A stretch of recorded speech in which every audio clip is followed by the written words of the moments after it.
दोस्तों आज की कहानी है एक बहू ऐसी भी। अरे रानी, रानी सो रही हो क्या? अभी तक रानी की जेठानी ज़ोर ज़ोर से चिल्ला रही थी घर के आंगन में खड़े होकर। रानी यानी मैं। तभी मैं भागती हुई अपने कमरे से निकली और बोली, दीदी आ गई मैं। जेठानी बोली, रानी तुम्हारा नाम रानी है, तुम रानी नहीं हो। मैंने तुम्हें रात में ही समझाया था कि सुबह को जल्दी उठ जाना, तुम्हारी मुंह दिखाई की रस्म है। मैंने बोला कि दीदी रात को नींद ही नहीं आई, जगह नहीं है, और मन में थोड़ा सा डर था कि सुबह आँख नहीं खुली तो। रजनी दीदी हंसती हुई बोली, रानी मेरी प्यारी देवरानी, जल्दी से घूंघट कर लो, अगर माँ जी आ गई तो हंगामा हो जाएगा। मैंने घूंघट किया ही था, तभी माँ जी वहाँ आ गई और कड़कड़ाती आवाज़ में बोली, चलो अब क्या यहीं गपशप मारती रहोगी तुम? हमने चलना शुरू ही किया था, तभी माँ जी ने रजनी दीदी के कंधे पर हाथ रखा और बोली, पता है ना कहाँ से जाना है और कैसे जाना है? माँ जी ने बोला कि जब भी कोई बड़ा तुम्हारे सामने खड़ा हो तो हमेशा घूंघट में रहना और कम से कम अपने बड़ों के सामने आना, और बिना घूंघट के तो कभी नहीं। रजनी दीदी कुछ बोली ही नहीं, बस अपना सर हिलाकर हाँ बोल दिया। मैंने भी बस अपना सर हाँ में हिलाया। माँ जी के जाने के बाद मैंने पूछा, रजनी दीदी आप तो स्कॉलर हो और इन सब चीज़ों को कैसे निभाते हो? रजनी दीदी मुस्कुराई और बोली कि मैं थारे जेठ जी से बहुत प्यार करती हूँ, इसलिए अभी तक चुपचाप सब चीज़ें निभा रही हूँ।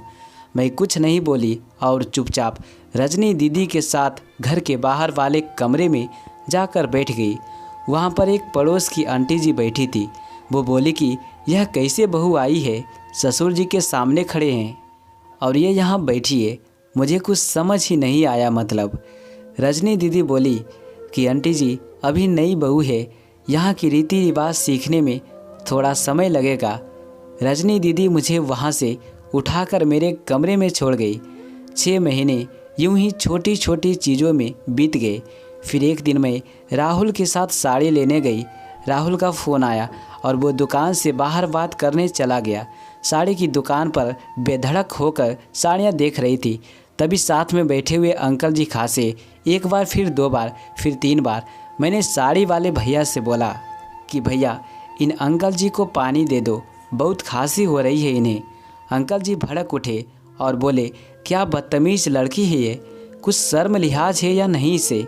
दुकान पर हंगामा देख राहुल बाहर से भागकर अंदर आया और अंदर आते ही अंकल जी के पैर छूकर बोले, मामा जी आप यहाँ? मैं घबरा के दुकान से बाहर निकल आई, एक लंबा घूंघट के गाड़ी में बैठ गई। राहुल बाहर आया और गाड़ी में बैठकर गाड़ी बहुत तेज़ चलाने लगा। मैंने धीमी आवाज़ में बोला, गाड़ी बहुत तेज़ चला रहे हो, कहीं एक्सीडेंट ना हो जाए। हम घर पहुँचे ही थे, तभी माँ जी ज़ोर ज़ोर से चिल्लाते हुए बाहर आई, देखो आ गई ये रानी साहिबा, ख़ानदान की इज्जत मिट्टी में मिलाकर। तभी रजनी दीदी आई और बोली, माँ जी मेरे शादी को 6 साल हो गए हैं, अभी तक मामा जी को नहीं जानती, ये कैसे जानेगी? माँ जी ज़ोर से चिल्लाई, देखो कैसे चपड़ चपड़ जवान चला रही है इस रजनी की। कभी राहुल सबकी बात काटते हुए बोले कि माँ ये दोनों सही बोल रही है, अगर ये हमेशा घूंघट में रहती है तो ये मामा जी को कैसे पहचानेगी?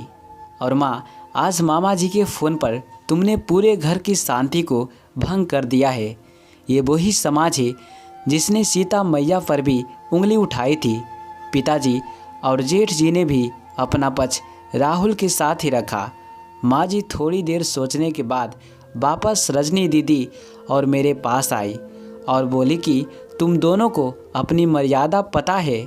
मुझे उम्मीद है कि तुम कभी भी मेरा सिर शर्म से नीचे नहीं झुकने दोगी। हम एक ही परिवार के सदस्य, हमें हमेशा साथ रहना है। अच्छा वक्त हो या बुरा वक्त, हर सदस्य को अपनी मर्यादा पता है। माँ जी ने मुझे और रजनी दीदी को गले लगा लिया। तो दोस्तों ये छोटी सी कहानी आपको कैसा लगा, प्लीज़ कमेंट के माध्यम से हमें ज़रूर बताएं। और अभी तक वीडियो में बने रहने के लिए आप सभी को दिल से शुक्रिया।